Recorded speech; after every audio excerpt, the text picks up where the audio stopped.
Bom, quando eu percebi isso no início da caminhada de fé, 3 anos depois me pediram que escrevesse uma tesezinha de ordenação ao ministério presbiteriano.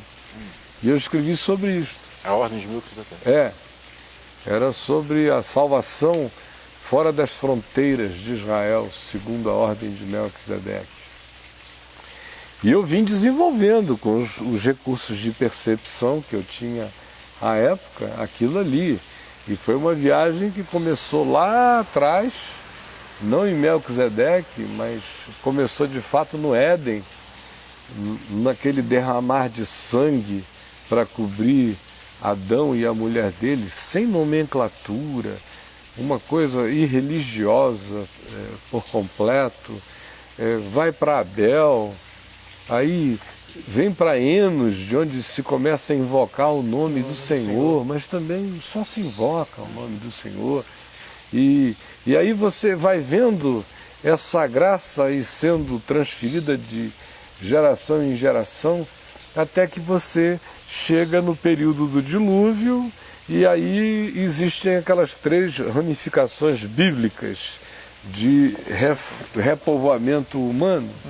E aí você começa a ver dali para frente uma semitização da revelação, daquele momento em diante, porque aí vem de Sem, filho de Noé, que vai e lança os fundamentos mesopotâmicos e adjacentes, de onde procede Abraão, que é o hebreu, o andarilho, o caminhante, de onde vêm os patriarcas, e de Jacó, os 12 filhos dele, fazendo as 12 tribos de Israel. Dentre essas 12 tribos de Israel, na bênção de Jacó, vem designações específicas para cada filho, mas para 2 deles de modo muito especial. Para o 4º, que era Judá, se diz que o cetro não se afastaria de Judá até que viesse o enviado, até que venha Siló, o enviado, Siloé, o Messias. Então determina uma realeza messiânica, uma esperança de realeza messiânica na semente de Judá para sempre. Já se plantam ali todas as sementes de messianidade. Genética.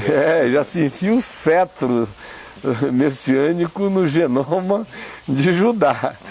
E o 2º filho que recebe uma designação especial, já é Levi, que é esse que é separado para não trabalhar como os demais, para não ir à guerra como os demais, para não fazer os afazeres dos demais, e cada um dos outros 11 dariam o dízimo a essa tribo, para ela poder sobreviver. Para quê?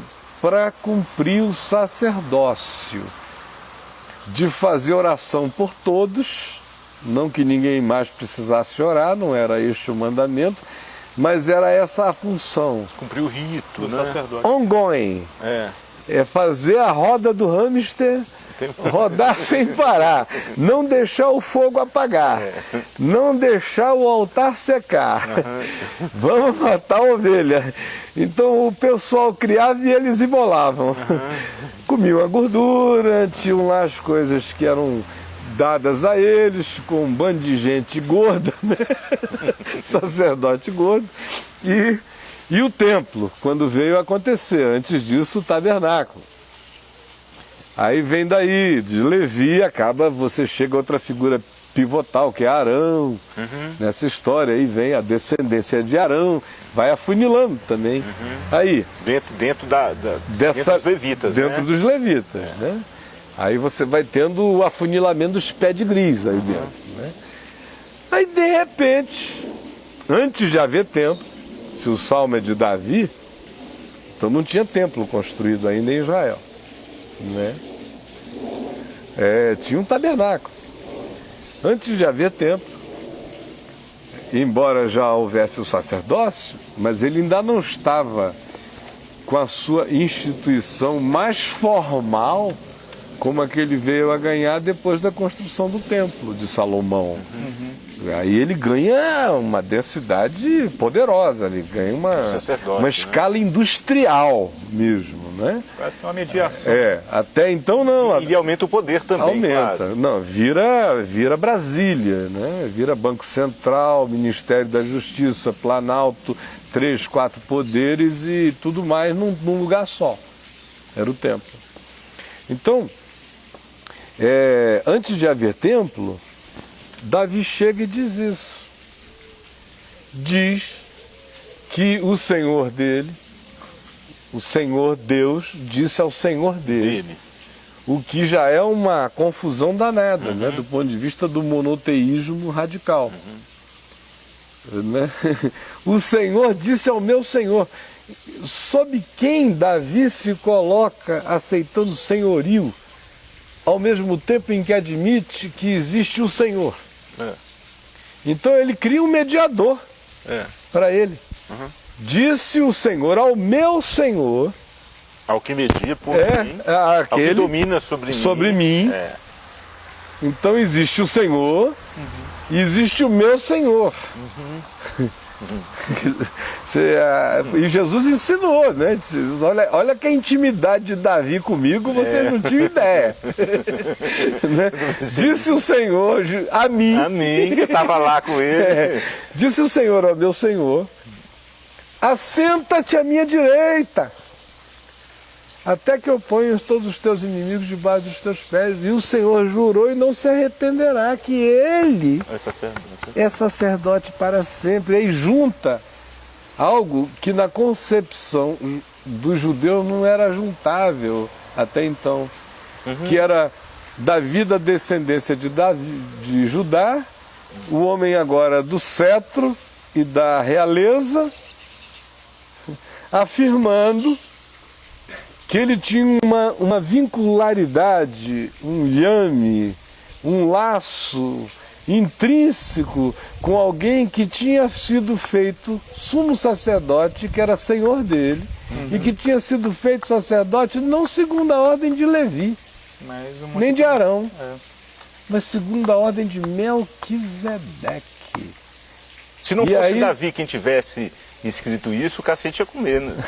Não é? Fala sério. Até hoje o cacete come, você vê que cristão não dá a mínima para isso. Não dá a mínima. Você quer fazer um teste? Escreve Melquisedeque aí na internet, você vai ver que 90% das alusões a Melquisedeque estão vinculadas a estudos esotéricos. Exatamente.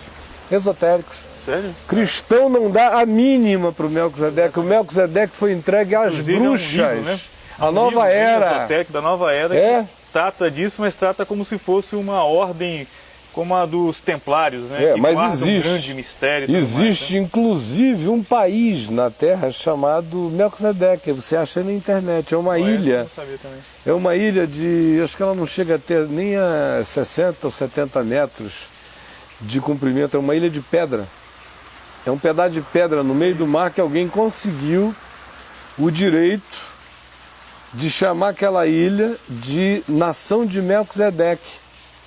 Uma espécie de Vaticano que tem a ver com esse virtual, esotérico. No meio do oceano, só para ter um pedaço de chão que seja essa nação. Você vê a viagem até onde ela vai.